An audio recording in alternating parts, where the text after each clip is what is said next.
Hello hi ಎಲ್ಲರಿಗೂ ನಮಸ್ತೆ. ಸಮ್ಮರ್ಗೆ ಕೂಲಾಗಿ ರುಚಿಯಾಗಿ ಇವತ್ತು ನಾವು ಮೊಸರನ್ನ ಮಾಡೋದು ನೋಡೋಣ ಸ್ನೇಹಿತರೆ. ತುಂಬ ರುಚಿಯಾಗಿ ಮೊಸರನ್ನ ತುಂಬ ಈಸಿಯಾಗಿ ಯಾವ ರೀತಿ ಮಾಡೋದು ಅಂತ ನೋಡೋಣ ಬನ್ನಿ ಸ್ನೇಹಿತರೆ.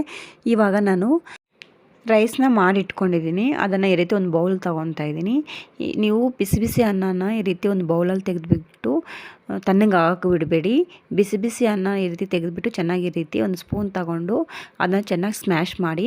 ಸ್ವಲ್ಪ ನಮಗೆ ರುಚಿಯಾಗಿರ್ಬೇಕಂತಂದರೆ ನಾವು ತೊಗೊಂಡಿರೋ ರೈಸು ಸ್ವಲ್ಪ ಮೆತ್ತಗಿರಬೇಕು. ಹಂಗಿದ್ರೆ ಮಾತ್ರ ಮೊಸರನ್ನ ತಿನ್ನೋಕ್ಕೂ ಚೆನ್ನಾಗಿರುತ್ತೆ, ರುಚಿನೂ ಚೆನ್ನಾಗಿರುತ್ತೆ. ಸೊ ಇವಾಗ ಸ್ವಲ್ಪ ಇದನ್ನು ಮುದ್ದೆ ಥರ ಮಾಡ್ತಾಯಿದ್ದೀನಿ ನೋಡಿ. ಸ್ಪೂನಲ್ಲಿ ಇಷ್ಟು ಮಟ್ಟಿಗೆ ಮಾಡಿಕೊಂಡ್ರೆ ಆಗುತ್ತೆ. ಸೊ ಇವಾಗ ಒಗ್ಗರಣೆಗೆ ಹಾಕ್ಕೊತಾ ಇದ್ದೀನಿ. ಒಂದು 3 ಟೇಬಲ್ ಸ್ಪೂನಷ್ಟು ಎಣ್ಣೆಯನ್ನು ಹಾಕ್ತಾಯಿದ್ದೀನಿ. ಒಂದು ಸ್ವಲ್ಪ ಸಾಸಿವೆ, ನಿಮ್ಗೆ ಇಷ್ಟ ಇದ್ದರೆ ಜೀರಿಗೆ ಸಹ ನೀವು ಹಾಕ್ಕೋಬೋದು, ತುಂಬ ಚೆನ್ನಾಗಿರುತ್ತೆ. ಸಾಸಿವೆ ಚಿಟಪಟ ಅಂತ ಅಂದಮೇಲೆ ನಿಮ್ಮ ಹತ್ರ ಇರೋವಂತಹ ಡ್ರೈ ಚಿಲ್ಲಿ, ಬ್ಯಾಡಗಿ ಮೆಣಸಿನ್ಕಾಯಿ ಆಗ್ಬೋದು, ಖಾರದ್ದು ಆಗ್ಬೋದು, ಯಾವುದಾದ್ರೂ ಆಗ್ಬೋದು. ಡ್ರೈ ಚಿಲ್ಲಿ ಈ ರೀತಿ ಮುರಿದ್ಬಿಟ್ಟು ಹಾಕಿ. ನೆಕ್ಸ್ಟ್ ಅದಾದಮೇಲೆ ಗೋಡಂಬಿ ತೊಗೊಂಡಿದ್ದೀನಿ. ಗೋಡಂಬಿ ಸ್ವಲ್ಪ ಫ್ರೆಶ್ ಆಗಿರುವಂತಹ ಕರಿಬೇವು ಸೊಪ್ಪು. ಕೆಲವರು ದ್ರಾಕ್ಷಿನೂ ಹಾಕ್ತಾರೆ. ಸೊ ದ್ರಾಕ್ಷಿನೂ ಇಷ್ಟಪಡೋಂಗಿದ್ರೆ ನೀವು ದ್ರಾಕ್ಷಿ ಸಹ ಹಾಕ್ಕೋಬೋದು. ಇವಾಗ ಚೆನ್ನಾಗಿ ಇವೆಲ್ಲ ಫ್ರೈ ಮಾಡ್ಕೊಳ್ಳಿ.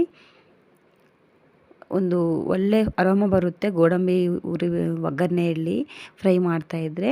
ಅಲ್ಲಿವರೆಗೂ ಸ್ವಲ್ಪ ಕಲರ್ ಬರೋವರೆಗೂ ಫ್ರೈ ಮಾಡಿದ್ದಾದಮೇಲೆ ಡೈರೆಕ್ಟ್ ನೀವು ಆವಾಗಲೇ ತಗೊಂಡಿದ್ರಲ್ಲ ರೈಸ್ನ ಅದಕ್ಕೆ ಆ್ಯಡ್ ಮಾಡಿ. ಇವಾಗ ಇದಕ್ಕೆ ಉಪ್ಪನ್ನು ಸೇರಿಸಿ, ಉಪ್ಪನ್ನು ನೋಡಿಕೊಂಡು ಹಾಕ್ಕೊಳ್ಳಿ. ನಿಮ್ಗೆ ಬೇಕಂದರೆ ಲಾಸ್ಟಲ್ಲಿ ಹಾಕ್ಕೋಬೋದು. ಸ್ವಲ್ಪ ಕೊತ್ತಂಬರಿ ಸೊಪ್ಪನ್ನು ಈ ರೀತಿ ಉದುರಿಸ್ತಾ ಇದ್ದೀನಿ.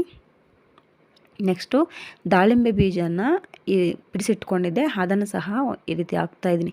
ದಾಳಿಂಬೆ ಬೀಜ ಎಷ್ಟಾದರೂ ಹಾಕ್ಕೋಬೋದು ಸ್ನೇಹಿತರೆ, ತುಂಬ ಚೆನ್ನಾಗಿರುತ್ತೆ.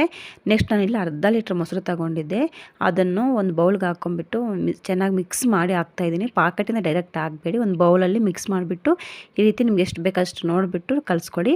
ಸ್ವಲ್ಪ ಮೊಸರಿಗೆ ನೀರು ಸೇರಿಸ್ಕೊಂಡ್ರೆ ಸ್ವಲ್ಪ ಚೆನ್ನಾಗಿರುತ್ತೆ. ಇಲ್ಲ ಅಂತಂದರೆ ರೈಸ್ ಎಳ್ಕೊಂಬಿಡುತ್ತೆ, ಗಟ್ಟಿಗಾಗುತ್ತೆ. ನೀವು ಕಲಸಿದ ತಕ್ಷಣ ತಿನ್ನಂಗಿದ್ರೆ ಮಾತ್ರ ಕಲಿಸ್ಕೊಳ್ಳಿ. ಇಲ್ಲ ಅಂತಂದರೆ ನೀರನ್ನು ಹಾಕಿ ಸ್ವಲ್ಪ ನೀರಾಗಿ ಕಲಿಸ್ಕೊಳ್ಳಿ ಸ್ನೇಹಿತರೆ. ನೋಡಿ, ಇದು ನಮ್ಮ ಇವತ್ತಿನ ಸಮ್ಮರಾಗಿ ತುಂಬ ತಂಪಾದ ಒಂದು ಹೆಲ್ದಿ ರೆಸಿಪಿ ಅಂತಲೇ ಹೇಳ್ಬೋದು. ಹೀಗೆ ಈ ಸಮ್ಮರ್ಗೆ ತುಂಬ ಚೆನ್ನಾಗಿದೆ.